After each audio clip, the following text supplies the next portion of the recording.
Hey guys, what's going on? Like I mean, what you figure, and welcome back to another tier listing making video. Where today in this part 2, I'll be continuing on ranking my favorite Ninjago seasons. So without further ado, let's get into it. Firstly, we have season 8, and wow, this was such a perfect season because this actually did happen, I think, a year after, or maybe like a couple of months after the Lego Ninjago movie did come out, and this changed the designs for the ninja, and I think it was perfect because the ninja look a lot more older in my opinion, especially Lloyd, instead of just having him with like the same face and then also like the same hair. I think he looks a lot more older. So I might just straight away put this season into first position in perfect because so much perfect stuff happened in this. One of my all-time favorite Lego Ninjago villains, Harumi, was introduced in this season. But the plot twist was Harumi was actually pretending to be like a good person. Like she's actually the princess who is Princess Harumi, and like the royal family we got introduced to. And then Harumi actually goes with the ninja team because like there's this whole sort of plot about blowing up the sort of royal family's home, so Harumi goes with them, and like she slowly begins to gain like the rest of the ninja team's trust, and then like during like the sort of final episodes, like I think it was episode 8, we actually get to see Harumi with like this sort of devilish smile, so then like it sort of is like suspicious and really interesting to see Harumi's like going to sort of portray the ninja. And then in season 9 we see Harumi portray the ninja. Just so much just perfect stuff happened in this season of Ninjago. Like the whole sort of Sons of Garmadon members is such a really awesome idea. Just everything with like Mr. E is really awesome or perfect. But I just wish we maybe learned who like Mr. E's real identity was, because a while back it was actually possibly going to be Echo Zane, but I don't think that was confirmed. And then Harumi explaining why she like hates the ninja, I think it's just a perfect reason why. Instead of just saying because like I hate you, I'm really glad it's like because you like killed my, not killed, but like you sort of destroyed my family because of like the Great Devourer, and the only person who could save Ninjago was Garmadon. So I'm really glad it's such a perfect answer why, instead of like nothing lazy. And then like the battle between them is really enjoyable because you could definitely see that Lloyd doesn't want to hurt Harumi because he definitely does feel feelings for Harumi, but Harumi wants to, I wouldn't say kill her, but like sort of harm Lloyd because she really doesn't love Lloyd. It was just like a whole act. And then the soundtracks for this season were some of the best soundtracks I've actually ever heard for Ninjago. Next we have season 9, and this is a sort of a continuation of the events for season 8, and this was once again such a perfect season, just so much dark elements included in both of the seasons, and this is a children's like or teens show, so you really wouldn't expect like this sort of dark sort of themes to be included, and this was really perfect because like the whole sort of Oni and Dragon realm was really awesome to learn about. And instead of just being stuck in Ninjago, I'm really glad we got to like adventure out of that barrier into a new realm. The sort of, what are they called? Like the hunters in a way, yeah. And then Iron Baron in the Oni and Dragon realm. Now they are really interesting. And then Iron Baron is probably like one of the darkest Ninjago characters, but I just wish we learnt about them a little more. Like, how do they get to that realm? Like, did the Oni and the Dragon somehow create them? I just wish we maybe got like some flashbacks of like them first being there. I just really love just how deserted and like a wasteland it does look.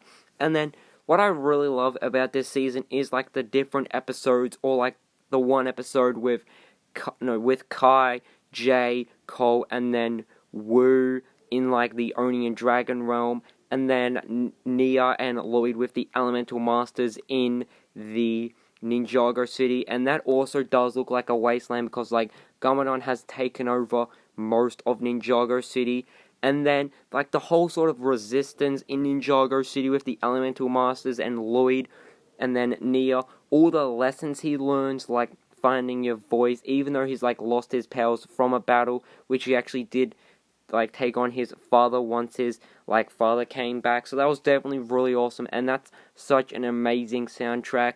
And then just so much happened in this season, but I don't think it's as good as, well, I don't think it's as perfect as season 8. And like the whole sort of final battle, it was definitely really interesting. We got to see Wu come back to Ninjago City with like the other ninja, but my only problem is it's very small, but we get to see Lloyd regain his powers. But before that, we actually see Garmadon getting his powers again, because it's the fight what fuels him. And then this moment, in my opinion, I just wish was written a little more, because Lloyd learns that the sort of fight fuels him because he actually does take on his father, and he sort of sees this happening. I just wish Lloyd remembered this. I could definitely see why he forgot it. It's such, I wouldn't say simple, but it's something you could easily forget, because like just so much happened in this season. But I just wish they maybe rewrote it like a bit. If like while he was battling, they said, oh, that's right, it's the fight what fuels you. It's just a simple scene, but apart from that, I think it's definitely a perfect Lego Ninjago season. Next up, we have Season 10, and this is titled The March of the Oni, and I believe this is only 4 episodes long, but then in some places around the world, it was actually shown as a movie. I just wish there was more included in this season, instead of just 4 episodes, because now this, well, officially is the shortest season for Ninjago.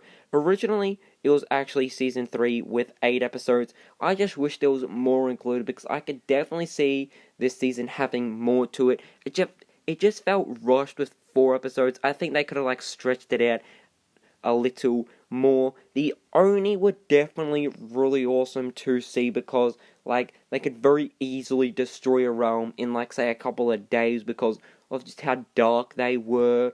And then like the ninja, I thought that was definitely really cool how like we got to see them saving people.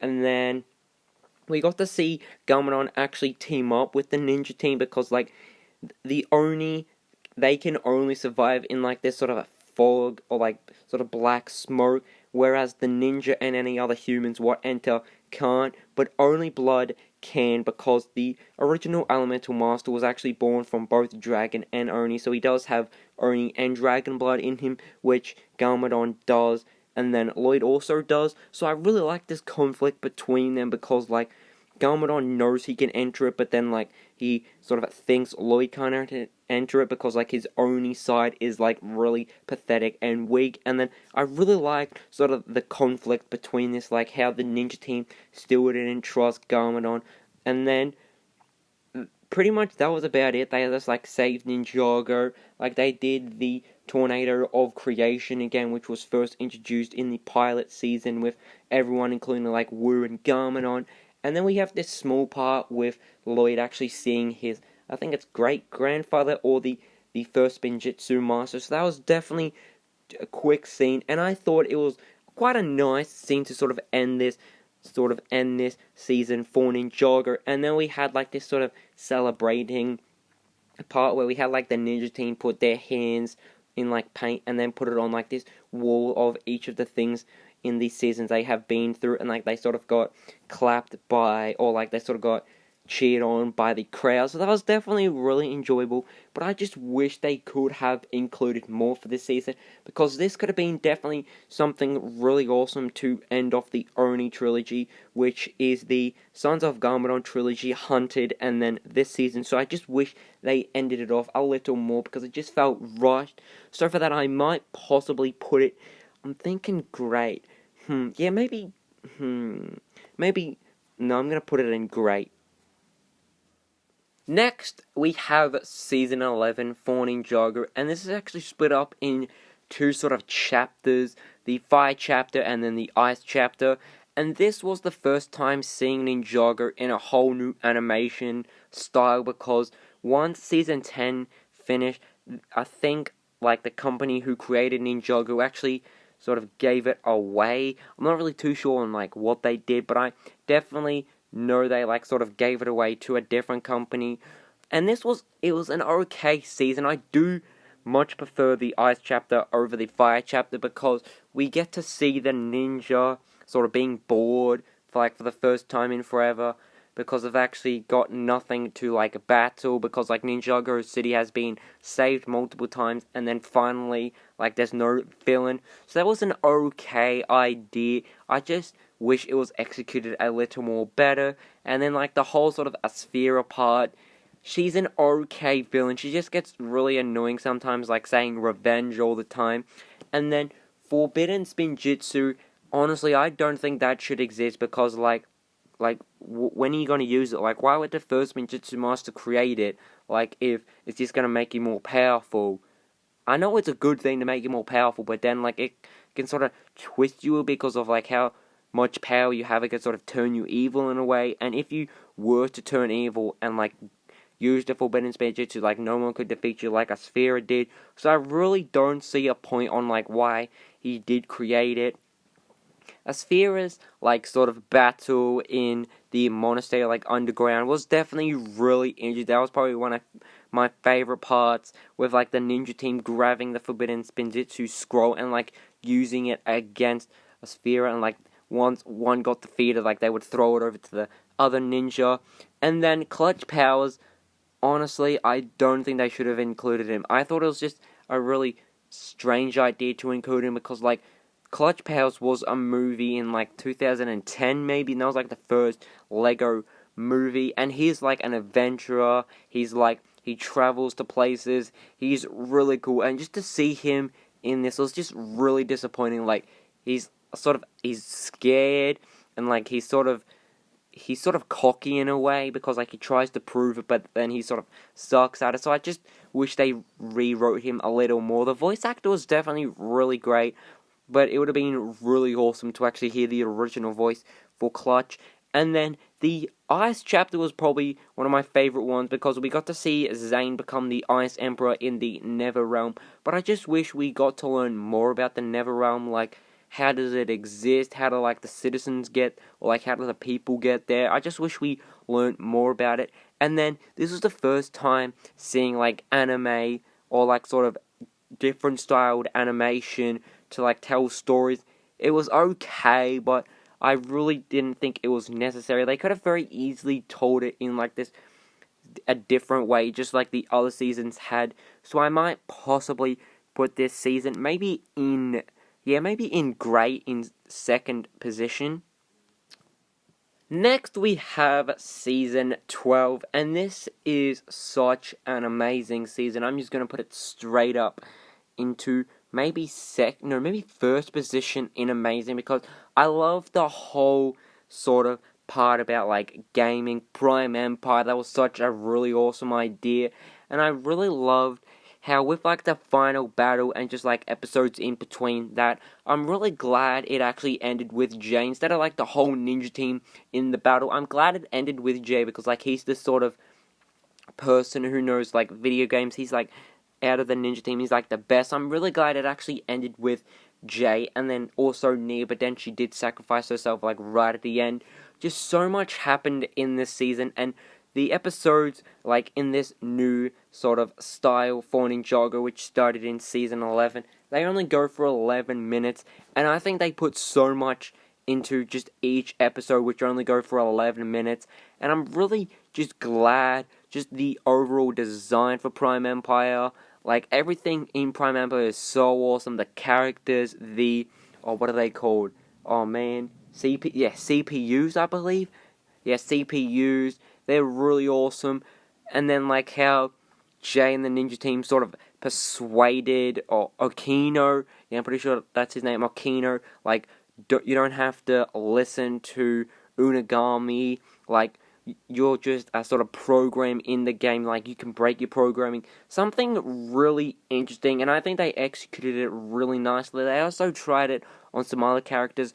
Scott was a really awesome character, and I'm really glad we got to learn about who he was instead of just getting introduced to this guy named Scott who's been in there for I don't know, a couple of years. I'm glad we got to have this very short moment. He was the first person to actually try Prime Empire, and once he completed, I think level 12, he moved on to level 13, and then he, like, entered Prime Empire. So then, like, Scott was in Prime Empire. It would have been really awesome to have, like, this spin-off season for Ninjago where we actually get to see Scott inside Prime Empire, because he was there for, like, I think it was 30 years, so that's definitely a pretty long time inside of a video game. So I hope we get to see, like, even just, like, short 5-minute clips of, like, Scott inside of Prime Empire and, like, the very first person in there. The final battle in Ninjago City is really awesome. And then what I really love about this season, instead of just, like, the villain becoming defeated and, like, just being locked up, I'm glad it was actually sort of solved by, like, Unagami and Milton Dyer, who's the creator of Prime Empire, talking to Unagami, and, like, they sort of sorted things out. So I thought that was a nice and pretty interesting ending. And then during the ninja being in Prime Empire, Pixel and Zane were, like, investigating who Milton Dyer was, like, where he could be, because Zane and Pixel couldn't enter Prime Empire because of, like, their sort of robot features, and if they did, they could, like, sort of mess around with their programming. So I thought that was definitely really cool. And finally, we have the Master of the Mountain season, and I'm just going to put it straight up into, honestly, maybe fourth position in, if it's going to let me, in perfect, because I thought this was such a perfect season for Cole, because just so much happened in this, and I thought it was so awesome. We got to learn about Shintaro Mountain, which is like another, almost like royal family, and this, like, once Lloyd heard about this, he sort of got suspicious, because once he did know a princess in, like, a royal family, and, like, she did portray, like, the ninja team and hurt Lloyd really badly in, like, the heart and all that. So I'm glad Lloyd still remembers this, instead of just, like, forgetting it and, like, just saying, it's just like a Shintaro, it's just a kingdom, let's just go to it. So I'm really glad he sort of still holds on to this grudge of Harumi, and, like, he sort of feels like, what's her name, Vanya might do the same to Cole. And, like, the whole sort of underground part in the Shintaro mines was definitely really awesome. I like the whole sort of Geckles and Monks moment, how we got to see Lloyd, Nia, and Jay split from Kai, Cole, and Zane, I believe. Yeah, I'm pretty sure those were the groups. Instead of just having, like, all the ninja team together, I'm really glad we actually got to see them sort of split off into their teams. But it also may have, like, been split off again with Cole, Vanya, and Wu, but it may have been them from the start, and it was just Zane and Kai, I believe. Yeah, I'm pretty sure it was just those two. And then, just so much happened in this season, but it sort of went downhill, in my opinion, just very slightly, with, like, this group of people we got to meet. I'm actually forgotten their names. But they were sort of, like, not banished, but they were sort of tricked from the Shintaro ruler, who is actually... And then we got introduced to the Skull Sorcerer, and he's a pretty awesome villain, in my opinion. I'm glad we got to, like, not know the identity of him until, like, I think it was, like, the maybe, like, fourth last episode. It was just really mysterious, and, like, I was even trying to guess, like, who the sort of identity of the Skull Sorcerer would be. And what I'm really glad about, and I thought it was such a perfect touch to the season, was we actually got to learn a bit more about Cole's mother. We got to see a statue of her, we got to learn a bit of the history, and, like, this small sort of a chat with Cole and Cole's mother about, like, if people were, like, bullying others, then you stand up and, like, defend them. So I thought it was such a perfect moment for Cole, and I think it's some really nice character development. I just wish we got, like, more of those just small flashback scenes, and I just wish we learned more about Cole's mother, because she's definitely a really interesting character in the LEGO Ninjago world. And then the final battle with the Skull Sorcerer and Cole, what am I saying, was definitely really perfect. Just so much happened in that battle, and we actually get to learn about these two blades, the Blade of Deliverance and then the Blade of Darkness, I believe. And then they are really interesting because they really don't hold power. It's actually the person who uses the swords, have all the power. We got to learn about Spinjitsu Burst, which was definitely really awesome. So this was definitely a perfect season for Ninjago. So, hope you guys did enjoy both part 1 and 2, because I really did enjoy sharing my thoughts and opinions on my favorite LEGO Ninjago seasons. I would definitely love to hear your thoughts and opinions in the comments below, and as always guys, hope you guys did enjoy this video, and I'll see you soon. Goodbye!